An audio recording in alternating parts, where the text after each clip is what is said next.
আসসালামু আলাইকুম, আমি রোজি রহমান আপনাদেরকে স্বাগত জানাচ্ছি ভিসা প্রফেসরের আজকের ভিডিওতে। আপনারা যারা ইউরোপে কাজ করার স্বপ্ন দেখছেন, আজকের ভিডিও তাদের জন্য।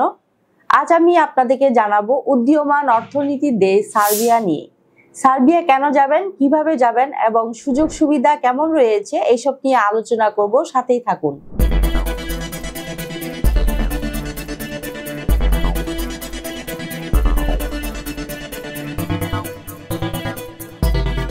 সার্বিয়া ইউরোপের একটি উদীয়মান অর্থনীতির দেশ, যেখানে দক্ষ ও অদক্ষ কর্মীদের জন্য রয়েছে প্রচুর চাকরির সুযোগ, তুলনামূলকভাবে সহজ ভিসা প্রসেস, স্বল্প জীবনযাত্রার ব্যয় এবং দ্রুত উন্নয়নশীল বাজারের কারণে এটি বিদেশি শ্রমিকদের জন্য আকর্ষণীয় একটি গন্তব্য হয়ে উঠেছে।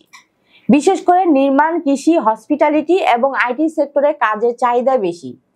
এছাড়াও সার্বিয়া থেকে সেনজেন এবং ইউরোপের অন্যান্য দেশে যাতায়াত বেশ সুবিধাজনক, যা আন্তর্জাতিক ক্যারিয়ারের জন্য নতুন দ্বার খুলে দেয়।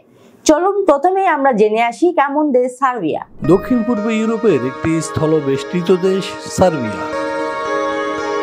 দেশটির উত্তরে হাঙ্গেরি, পূর্বে রোমানিয়া ও বুলগেরিয়া, দক্ষিণে আলবেনিয়া ও ম্যাসিডোনিয়া এবং পশ্চিমে মন্টিনিগ্রো, ক্রোয়েশিয়া, বসনিয়া ও হার্জেগোভিনা অবস্থিত।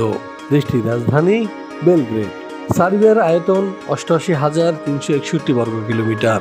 ২০১৮ সালের এক হিসেব অনুযায়ী দেশটির জনসংখ্যা ৮৭,৬২,০০০-এরও অধিক। সার্বিয়ার অফিসিয়াল ভাষা সার্বিয়ান।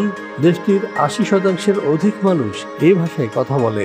এছাড়া দেশটির প্রায় 15% ক্ষুদ্র নৃগোষ্ঠী Hungarian, Bosnian, Croatian, Albanian, Romanian, Bulgarian এবং রাশিয়ান ভাষায় কথা বলে। সংবিধান অনুযায়ী সার্বিয়া একটি ধর্মনিরপেক্ষ রাষ্ট্র, যেখানে বসবাসকারীরা তাদের ইচ্ছা অনুযায়ী ধর্ম পালন করতে পারে।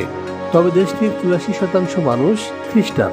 এছাড়া রোমান ক্যাথলিকদের সংখ্যা মোট জনসংখ্যার ৬% এবং মুসলিম ৩%। অন্যান্য ধর্মের রয়েছে আরও ৭%।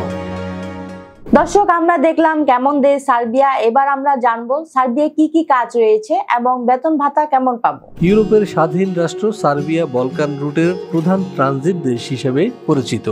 দেশটির অর্থনীতির বেশ কিছু খাতে চলছে গুরুতর শ্রমিক সংকট, কেননা প্রতি বছর আনুমানিক ৩০,০০০ সার্ব নাগরিক দেশ ছেড়ে চলে যাচ্ছে অন্যত্র। এমন অবস্থায় জরুরি ভিত্তিতে কর্মী নিয়োগ করতে চাইছে সরকার। গণপরিবহন, নির্মাণ ও হোটেল রেস্তোরাঁ সহ বেশ কিছু খাতে হন্যে হয়ে কর্মী খুঁজছে সার্বিয়ার নিয়োগকর্তারা। পর্যাপ্ত কর্মী না থাকায় ঝিমিয়ে পড়েছে পরিচিত এসব খাত। চলতি বছরের ফেব্রুয়ারি থেকে সার্বিয়ায় বিদেশিদের কর্মসংস্থান সংক্রান্ত নতুন আইনের আওতায় ওয়ার্ক পারমিট পাওয়া আগের চেয়েও অনেক সহজ হয়েছে। নতুন এই আইনে রেসিডেন্ট পারমিটের অনুমতি এবং ওয়ার্ক পারমিট পাওয়ার পদ্ধতিকে করা হয়েছে একীভূত। ফলে পুরো প্রক্রিয়া সম্পাদন করতে সময় লাগছে সর্বোচ্চ ২ সপ্তাহ। দর্শক, আমরা দেখে আসলাম কি কি কাজ এবং বেতন ভাতার বিষয়। এবার আমরা জানবো সার্বিয়ায় আমরা কি কি সুযোগ সুবিধা পেতে পারি। চলুন দেখে আসি আরেকটি ভিডিও প্রতিবেদন। সার্বিয়ার বিভিন্ন সেক্টরে সাধারণত বেতন ভাতা হিসেবে যা দিয়ে থাকে এর মধ্যে রয়েছে যেমন রিসেপশনিস্ট ৭৫,০০০ থেকে ৯০,০০০ টাকা, ওয়েটার বেতন পাচ্ছে ৮০,০০০ থেকে ১,০০,০০০ টাকা, ডেলিভারি ম্যানের বেতন ৮০,০০০ থেকে ১,২০,০০০। এছাড়াও ড্রাইভিং পেশা যারা যুক্ত হবেন তাদের বেতন ৬৫,০০০ থেকে ৮০,০০০ টাকা। এছাড়াও রয়েছে কনস্ট্রাকশন শ্রমিক, যারা বেতন পাচ্ছে ৭০,০০০ থেকে ৯০,০০০ টাকা পর্যন্ত, এবং ইলেকট্রিশিয়ানের বেতন ৬৫,০০০ থেকে ৯০,০০০। এছাড়াও রয়েছে সার্বিয়ার শ্রম আইন অনুযায়ী অন্যান্য সুযোগ সুবিধা। দর্শক, জেনে আসলাম কি কি কাজ রয়েছে এবং কেমন সুযোগ সুবিধা পাবো সার্বিয়ায়। এবার আমরা জানবো সার্বিয়া যেতে কি কি কাগজপত্র প্রয়োজন পড়বে। সার্বিয়া যেতে হলে আপনার শিক্ষাগত যোগ্যতা হবে ন্যূনতম এসএসসি, বয়সসীমা ১৮ থেকে ৪৫। যে কোনো কাজে হতে হবে পারদর্শী। শরীরে এইডস, ক্যান্সার, হেপাটাইটিস সি কিংবা করোনা থাকা এবং কোনো ফেক ডকুমেন্টস থাকা চলবে না। ফাইল জমা দিতে আপনার প্রয়োজন হবে ভ্যালিড পাসপোর্ট, ছবি, শিক্ষাগত যোগ্যতার সনদ, কাজের অভিজ্ঞতা সনদ, পুলিশ ক্লিয়ারেন্স এবং বায়োডাটা। দর্শক, সবকিছু জানা হলো, কিন্তু সার্বিয়া যেতে কত টাকা লাগবে এই বিষয়ে জানতে আপনাকে সরাসরি ভিসা প্রফেসরের সাথে যোগাযোগ করতে হবে। আপনি চাইলে স্ক্রিনে দেওয়া নাম্বারে যোগাযোগ করতে পারেন অথবা চলে আসতে পারেন আমাদের অফিসে। আমাদের অফিসের ঠিকানা house 12 road 12, Merul Badda, DIT project, Dhaka.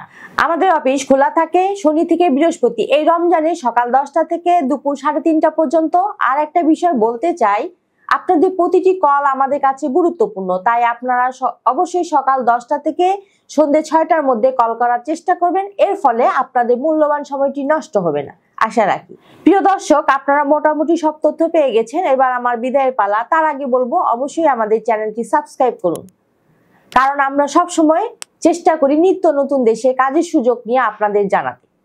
সবাই ভালো থাকুন, সুস্থ থাকুন। আবারও দেখা হবে নতুন কোনো দেশ নিয়ে। সে পর্যন্ত আল্লাহ হাফেজ।